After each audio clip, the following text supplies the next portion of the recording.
Hello and welcome back to another We Ourselves video, and today I want to talk about Ghostbusters Frozen Empire. Yes, I know that this is a very late review of the movie, and there's a reason for that. I waited until all the buzz had died down and everybody had gone to see it. They've done all their reviews, and I've seen a lot of reviews, and I wanted to wait and just go and see it for myself because I am a fan of the original Ghostbuster movies. I saw the 2016, did not think it was that bad. And I also saw Afterlife, and when you take Afterlife and you combine it with the first two Ghostbuster movies, it made a nice trilogy and a nice send-off for the original cast. Unfortunately, Afterlife didn't do too well in the theaters. I'm not sure how it did in DVD sales, And unfortunately, as you look at the numbers, I always pull up stuff on the numbers, and you see that the second Ghostbuster movie only made $195 million worldwide with the budget of $100 million. And if you play it safe and said that they spent $50 for marketing, it really did not pull a profit, which is sad. And it's one of the reasons why I wanted to do this review, because I went to see the movie. I was mindful of all the flaws that people said was there, but I found myself actually liking the movie. And there's going to be that one person that's going to look around and ask people in general, what did you think of the movie? That happened this time. And the consensus from all of us people who were fans of the original movies was that it wasn't bad, and it was nice to see the old cast and stuff like that. And I had to say to myself, I agree with them. I did not think I wasted my money going to see this movie. And like I said, you had the different problems that everybody mentioned, but I did not think that those problems were as bad as they said. The villain was nicely done. Like I said, the story was fine. The stuff that they set up going into the future is fine. The only thing that came really close was McKenna Grace playing Phoebe Spangler. For whatever reason, Hollywood has this love affair with writing these super snarky young female protagonists. And for some reason, they also hate their moms. You saw that with Wednesday in her show. She hated her mom, and you've seen it before. Ironically, we see that here, and I think that's the only downside to her story. All the other stuff was fine, but that part, I don't know why they have a love affair with doing this, because it makes these young characters unlikable by an audience. And it really took Paul Rudd's character, Gary Gruberson, to call her out on it, which is ironic because in his movie, Quantumania, his daughter was doing the same thing to him, and he never had that talk with her or called her out. So I think it's kind of odd. Maybe Paul Rudd saw that. He saw the reaction to Quantumania, and he said, hey, my character needs to say something to her, because otherwise people aren't going to like her character. Just me speculating.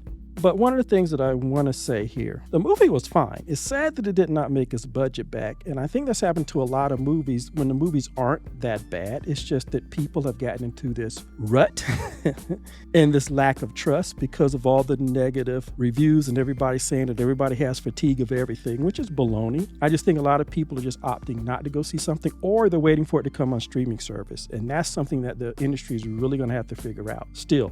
But one of the things I want to say, as much as I like the movie, they have to let the old cast go. For me, Afterlife was a perfect send-off for them.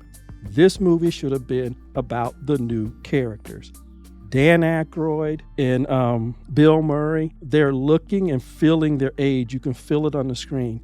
Poor Annie Potts, they had her walking up some steps, and I honestly was afraid she wasn't going to make it. And they only stayed on her for a few seconds and cut away, because I don't think they let her walk up those steps without help. The only one of the old cast who seems energetic, who has aged extremely well, is Ernie Hudson. And they should keep him around, and I'm going to go into that and what I feel about them going forward, because I know that they want a cinematic universe. I don't think they have enough ideas to do that. What they need to do is make a string of highly successful movies. And one of the ways to do that is to fully invest and go with the new cast with Ernie Hudson going along with them. And that would be my suggestion for it. Again, this movie is actually pretty decent. That's what our consensus was. It's a pretty decent movie. But going forward, they need to go ahead and commit to the new characters. I like the interplay. I like the interaction between all the new characters. It works. The kids work. I know some people said the podcast guy from the first movie didn't fit. No, he fit in there. He's part of the group. And the girl who was Wolf Finhart's love interest, she's fine. She works out in the movie. The Kamal character who played Nadeem, the Firecaster, let him go. You don't need him. My suggestion for them invest in these new characters, send them on the new mission, have Ernie Hudson's character, Dr. Winston Zedmore, be their, he's their Q. He's their Q and their M rolled into one. His organization can provide them with the new upgraded equipment, and we actually see him do that in the movie. Let him do that. Let him be the spokesperson for them. It will be a nice reward for Ernie Hudson because this man has carried this torch for decades. He has shown up in his Ghostbuster uniform standing in front of the Ecto-1 for years at big and small sci-fi conventions. This would be a perfect reward for him to do that and elevate his character and have him, like I said, be like the Q for the group and be their spokesperson, because that's what he does in the movie, and he has the energy. He's the only one of that original cast that has aged extremely well. There's a point in the movie where Ernie Hudson tells Dan Aykroyd's character, "We're getting too old for this." And it's true for Dan Aykroyd because, like I said, you can see it and feel it. But at that point, the old cast should have exited the movie around the halfway point and let the new cast handle it from then on. One of the biggest disappointments is something I don't know if I've seen anybody else mention. It's the fact that you had Patton Oswalt in this movie and you did not have him and Paul Rudd in the same scene playing off each other.